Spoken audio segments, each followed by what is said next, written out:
Cassie told the jury that the freak-offs made her feel disgusting and humiliated and worthless. She did say these freak-offs lasted between 1 and 4 days, and it would take her an equal amount of time to get her body recovered, to rehydrate, to rest. Well, I think we're going to learn a lot about the nature of Cassie's relationship with Diddy. Cassie Ventura just named Christina Quorum as keeping tabs on her for Diddy. The second thing that was discussed this morning, will the public, will the media be able to see video of these freak-offs? The second day of testimony in Diddy's lawsuit has just concluded, and Cassie has stated in court that Diddy pushed her to have sex with escorts. Diddy reportedly ordered prostitutes to urinate on Cassie, and the specifics of his torture are horrifying. Prosecutors have now summoned the escort to testify against Diddy, and hotel employees have revealed that Diddy bribed them to stay quiet. Why did Cassie weep throughout her testimony? So, what did the escort say about Diddy? 2 witnesses were called today, including a former security officer at the hotel, where Diddy is seen on video attacking Ventura brutally. You remember that video back in 2016. The prosecutors played the video. The witness testified that Diddy tried to pay him off with a giant wad of cash. The day's second witness was a male escort. This is where it really got very juicy, who says that he was paid by Diddy numerous times to have sex with Cassie while Diddy sat there in the corner, masturbating and watched. He says he once saw Diddy throw a liquor bottle at Cassie and heard him beating her in another room. The details of Diddy's abuse are disturbing, revealing just how depraved his actions were. Prosecutors believe he didn't act alone. His staff and bodyguards were allegedly involved in the cover-up. Hotel workers were bribed into silence, and at one point, Diddy even abducted Cassie when she tried to escape. The abuse was so extreme that even escorts he hired were reportedly hesitant to carry out what he demanded. Emily Johnson actually said that Cassie did choke on the urine of an escort when Diddy forced this escort to allegedly urinate in her mouth. They did say inner circle numerous times, I believe, really trying to amplify the RICO charges. Diddy couldn't have done all of these crimes without his inner circle, right? Without his bodyguard, without his driver, without his assistant. They talked about alleged kidnappings. That one time he kidnapped his assistant to go and try to find Cassie when he thought Cassie was cheating. I mean, it was wild. I feel like I could go on forever, but I won't. At a certain point, wasn't able to perform for Diddy and Cassie. He got erectile dysfunction because of what he saw. He said he saw Diddy at one point after an encounter drag Cassie by the hair from her computer seat all the way back to her bedroom while she was kicking and screaming and crying. And after she apologized and came out, he said that Diddy said, okay, you guys want to continue? And he couldn't perform. And that was it. From there, he could not perform after that. And he saw Diddy abuse Cassie 2 or 3 more times after that as well. And this is a muscular guy. He was 41 years old, a bit smaller, but again, he seemed incredibly affected by what he saw. And was there, just quickly, Lauren, was there a point where he talked about, because I was trying to follow the blogs, and it's hard, you were in there, it's difficult for us on the outside. Did he talk about Cassie at one point being under the influence of drugs to the point that she was slumped over, and did he still wanted him to have sex with her? Cassie claims Diddy physically assaulted her, beating, dragging, and punching her if she resisted participating in his multi-day freak-off sessions. She had to receive IV fluids to recover from the physical toll. The first time he gave her cocaine, she didn't even know it. Her drink was laced without her consent, and he only admitted to giving her ecstasy after the ordeal ended. Cassie told the jury that Diddy forced her into drug-fueled sex acts with male escorts while he watched, sometimes sitting in the corner and masturbating. Through tears, she said she took drugs to numb herself, ecstasy, cocaine, and ketamine, all of it allegedly supplied by Diddy. She said the freak-offs included as many as 4 male escorts at once and typically lasted 36 to 72 hours. The longest, she said, the longest freak off that she says she was forced to perform in lasted 4 days. She said they took place around the world, from New York to Miami to Spain, to even Turks and Caicos. And at every stop, Cassie said the hotel rooms were stocked by Diddy's staff with baby oil, condoms, and drugs.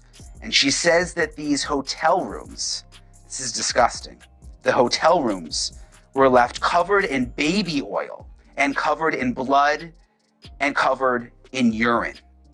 Cassie told the jury that the freak-offs made her feel disgusting and humiliated and worthless. But she said she couldn't say no because she says Diddy threatened to release videos of the freak-offs with her. Just before they broke for lunch, Cassie Ventura described how freak-offs actually became a job, lasting 36 to 48 hours, the longest one lasting up to 4 days. No wonder the participants needed IV fluids after a freak-off. I'm just curious, to Lauren Cullen joining us at the courthouse, how was the jury responding? What I will say is Cassie made a point to say that when she wasn't making music, she was actually having to, quote, recover from these freak-offs. And again, she did say these freak-offs lasted between 1 and 4 days, and it would take her an equal amount of time to get her body recovered, to rehydrate, to rest, to detox from these drugs. It was really, really sad to listen to. Cassie was just 22 when Diddy started pressuring her to engage in drug-fueled freakouts. These freakouts lasted anywhere from 1 to 4 days, and Diddy would constantly force Cassie to have sexual contact with various prostitutes while he watched. Cassie claims that these freakouts, which occurred many times each month, were almost always documented, and that it took her weeks to recover afterward.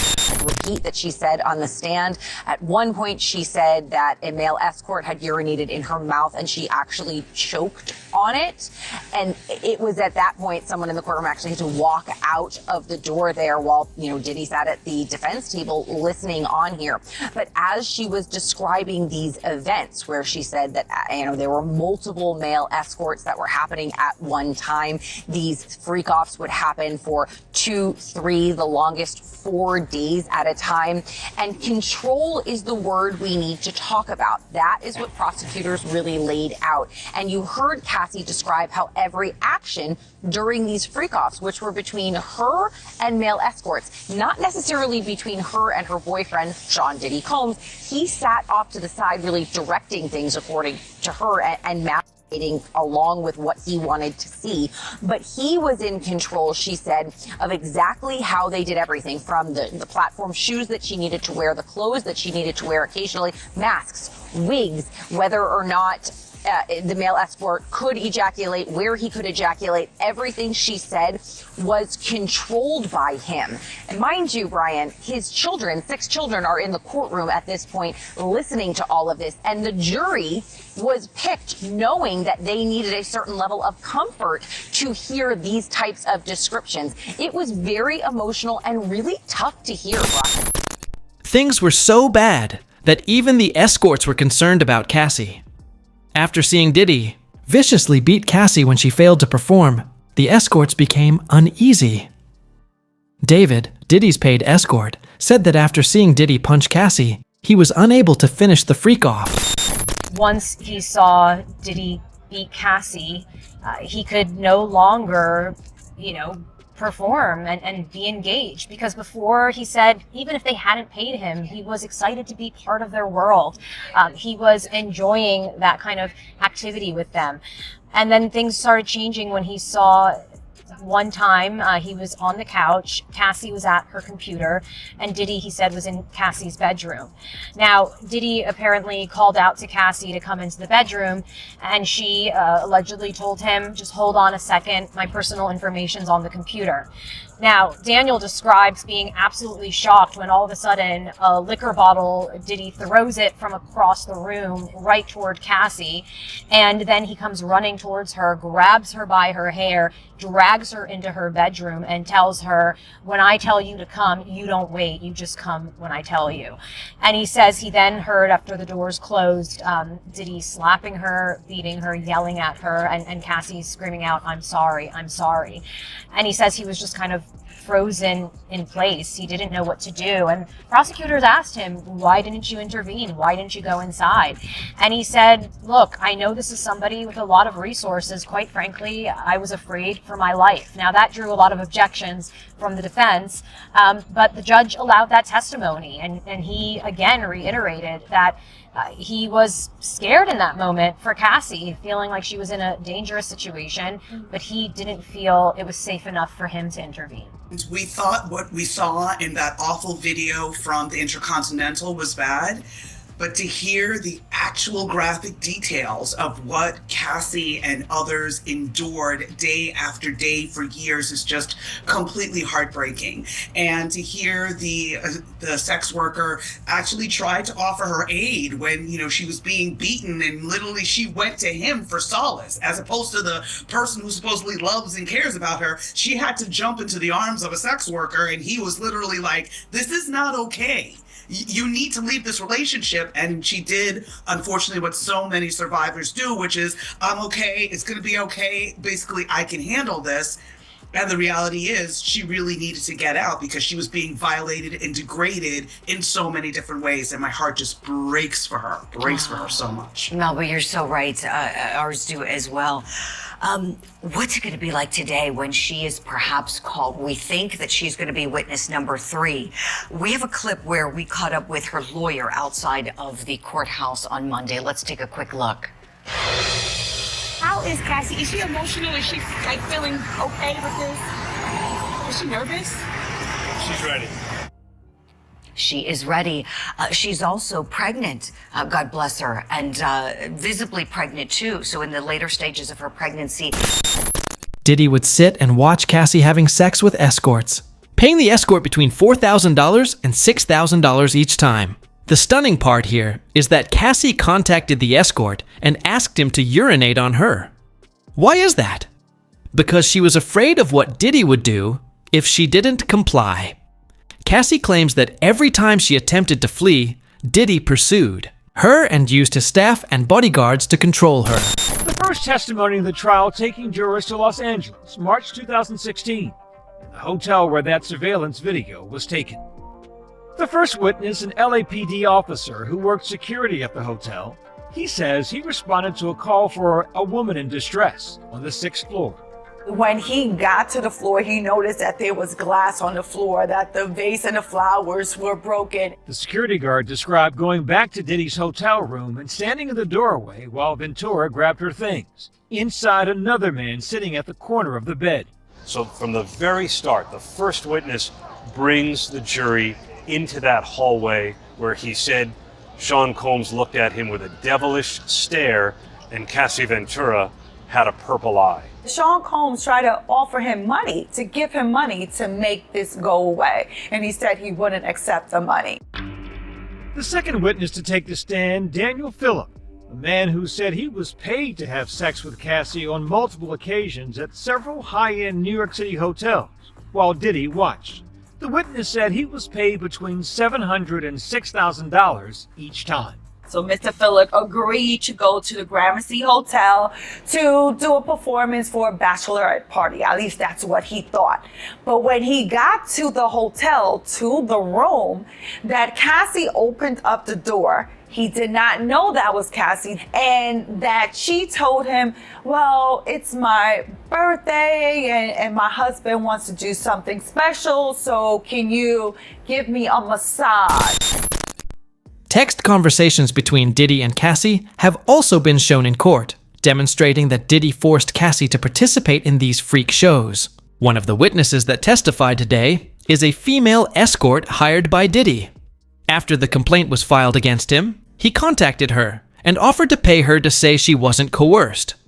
Interestingly, she recorded the conversation. I think that will ultimately be a difficult thing for the defense to show because of all the evidence the prosecutors in the opening statement said that they had, showing that actually these women really weren't making a choice. You have the video of Cassie where, Sean Combs is beating her, striking her, dragging her out of that hallway video when she was trying to leave one of these freak-off sessions. That doesn't exactly look like a choice. We also heard from the prosecutors that there are text messages where one of the victims, known as Jane, is saying, I don't want to engage in these freak-offs. I don't want to do this. And then there are apparently also recorded calls that we are going to hear between Sean Combs and Jane, in which Sean Combs is offering her money and telling her to say that she wanted to engage in these freak-offs. None of those pieces of corroborating evidence sounds like these women had a choice. So I think that is going to be really critical evidence for the prosecution.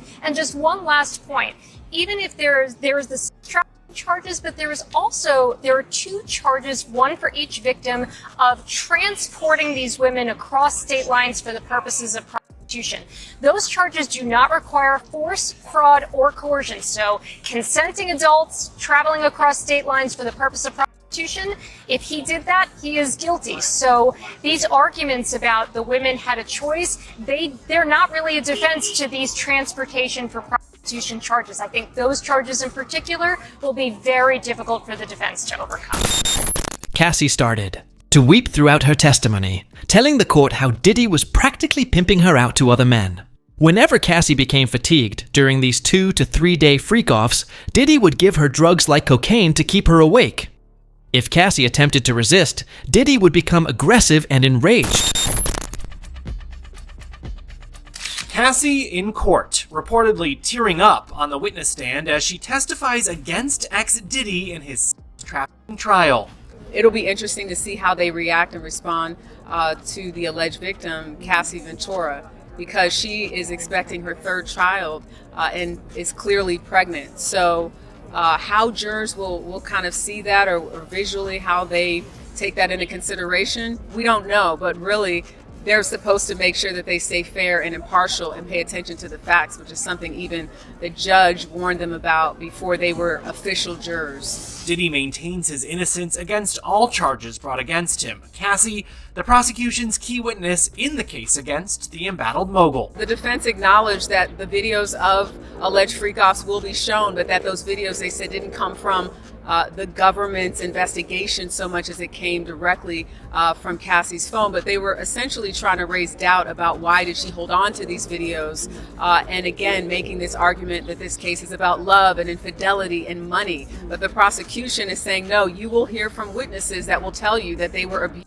they were kicked, they were punched, they were coerced to taking drugs and to performing sex acts. So this is only the beginning. Indeed, I can tell you that I got a chance to listen to her testimony inside court here behind us, and she was emotional. She broke down into tears at one point when she talked about participating in those freak-offs. She says that she was just 22 years old, had just turned 22 when Combs first proposed to her those drug-fueled sex marathons with escorts. She says eventually, though, they became almost weekly, and that they lasted on average, as you said, about 2 to 3 days, the longest one 4 days, and that she stayed awake by drugs that she says Combs gave to her, including ecstasy, cocaine, and She testified that those freak-offs made her feel dirty and worthless, but that she felt like she did not have a choice but to participate because she says Combs would become violent with her. As you pointed out, she says that he would bash her in the head, kick and drag her, and that she didn't know what would happen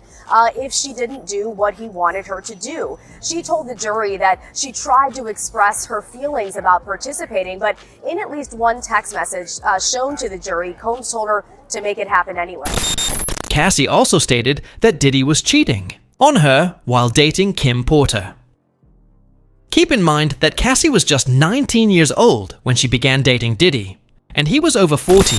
Cassie Ventura is sharing new details about her relationship with Sean Diddy Combs. While testifying against her ex in his sex trafficking trial, the pregnant singer, who was currently expecting her third child with husband Alex Fine, reveals to the jury that there was actually an overlap for when she and the late Kim Porter dated the rap mogul. In court, Ventura says, per NBC News, that she and Combs first started their physical relationship when they went on a trip to Miami. It was when they returned home that they began spending more time together, though the relationship was, quote, not public for many years. Ventura adds that Combs didn't want it to, quote, look bad, but also knew it was because of his children and personal things like his family. When she was asked who he was with at the time, Ventura replies, quote, Kim Porter. Combs and Porter, who unexpectedly died in 2018, reportedly dated on and off from 1994 to 2007. With them becoming parents to son Christian, twin daughters Delilah and Jessie, and Porter's son Quincy,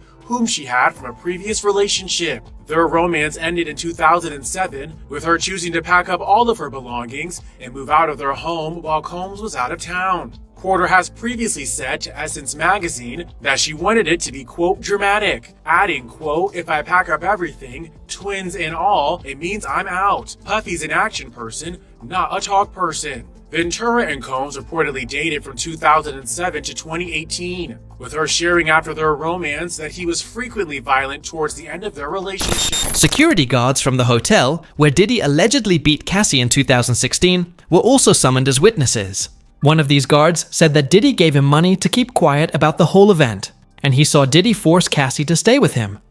This is also when it was discovered that Cassie was attempting to flee from a man in the room, and Diddy was forcing her to have sex with him.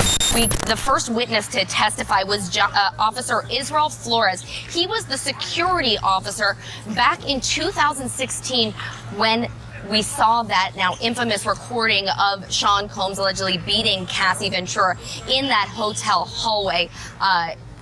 We heard from him. We watched the video in its entirety from multiple angles in order to see exactly what unfolded. And as we watch this video, I want to say, by the way, everything we're about to talk about during this live shot could be perceived as disturbing materials. Just want to give our viewers a little bit of a warning here. Watching Sean Combs kick and drag and grab Cassie Ventura by her neck and by her hair over and over again. And then at one point, Cassie walks over to a phone that's in this lobby,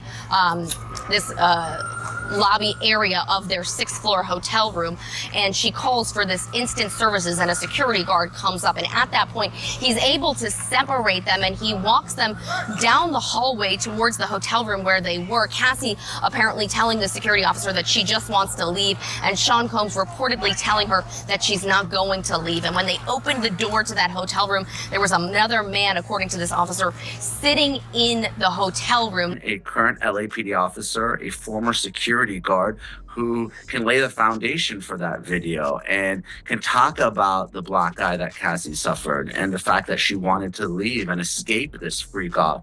And Combs reportedly offering him a bribe to cover it up. So I think it's a very important first witness to get that video in. In addition to the violence against Cassie, Combs broke a vase over in the hotel, so that's something that also shows the sort of violent streak, really erratic behavior, him sitting in a towel with just his socks on. So really disturbing and also graphic details by Flores, the first government. Cassie is just days away from giving birth, so for her to come and testify against Diddy shows how motivated she is. I think we're going to learn a lot about the nature of Cassie's relationship with Diddy. Some of those details we've seen in prior lawsuits, but to hear her on the stand actually giving those details, reliving those moments herself. Also, you have to remember, she's very pregnant right now.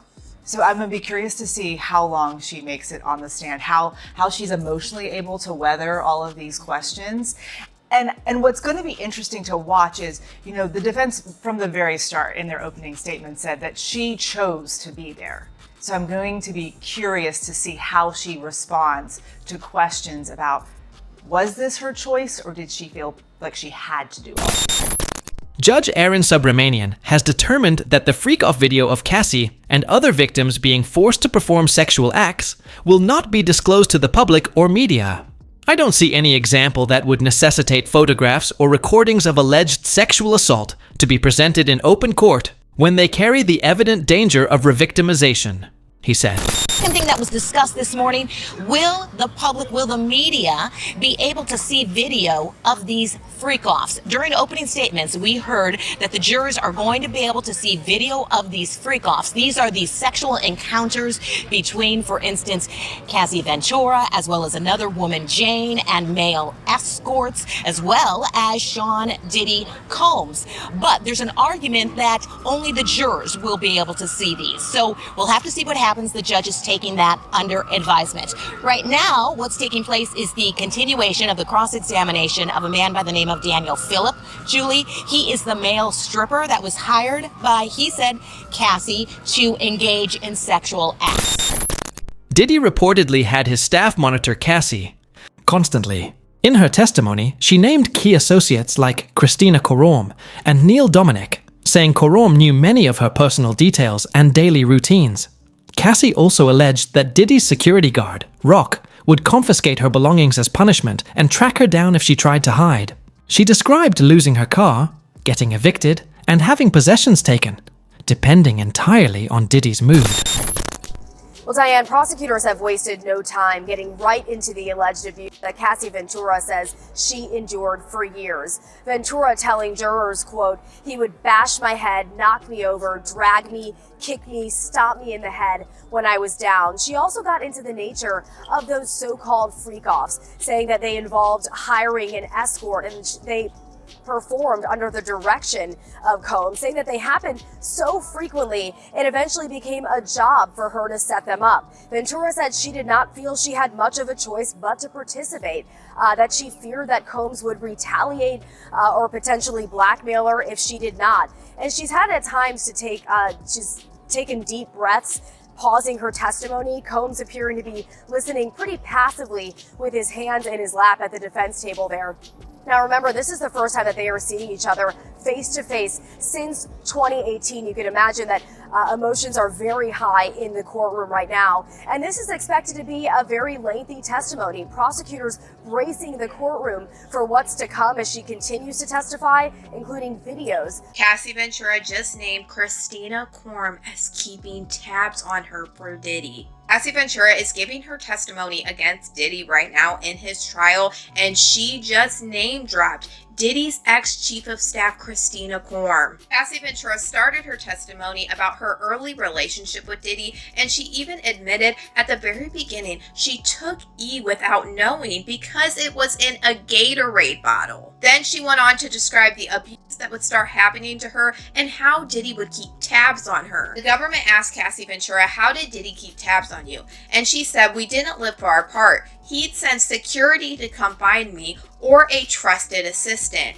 Like who? David James or Christina Courtroom. And we know that Diddy's ex-chief of staff, Christina Courtroom, has been named in multiple civil lawsuits with Diddy. So the fact that Cassie Ventura just listed her literally sent chills all the way up my spine. Because back in 2018 and prior, during Cassie and Diddy's relationship, I didn't even know if Christina Courtroom at this time would have any part in any of this. Cassie Ventura points out at this time, Christina Courtroom was only an assistant for Diddy. She wasn't even Diddy's chief of staff during this time. And I already know that this will not be the last that we hear about Christina Courtroom. I just didn't know it was happening this early on. Diddy's ex-assistant, Philip Pines, who was on the fall for Diddy, admitted that he testified to the grand jury against Diddy, and he showed us so many pieces of evidence in his documentary interview. He showed text messages between him and Christina Courtroom of Christina Courtroom asking for all of these different freak-off supplies. Prosecutors have quickly begun unpacking years of alleged abuse. Cassie told jurors Diddy would violently assault her, beating, dragging, and stomping on her. She detailed the so-called freak-offs, where escorts were hired under Diddy's orders and forced participation was routine. These events happened so often, Cassie said, it became her job to organize them. Diddy Combs' trial backing out? Victim number 3, as she's called, was set to testify against the music mogul.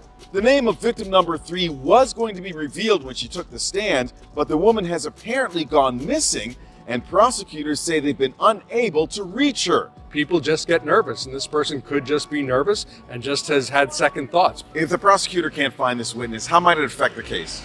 Look, I don't think it's going to have a tremendous effect. The prosecution is going to call a number of alleged victims. So look, this is just one less. Someone else is also getting cold feet. A juror sent an email to the judge asking to be removed from the panel for issues of personal well-being. With all of this going on, Diddy hasn't abandoned his old ways, and witnesses have begun to disappear. As more victims come forward and testimonies become more distressing, the question remains, how deep is this? And how many people let him get away with it for so long? We'll be monitoring this situation closely. So what do you think? Drop your thoughts in the comments section below. And if you don't want to miss out on the hottest celebrity news, make sure to subscribe to Daily Finder.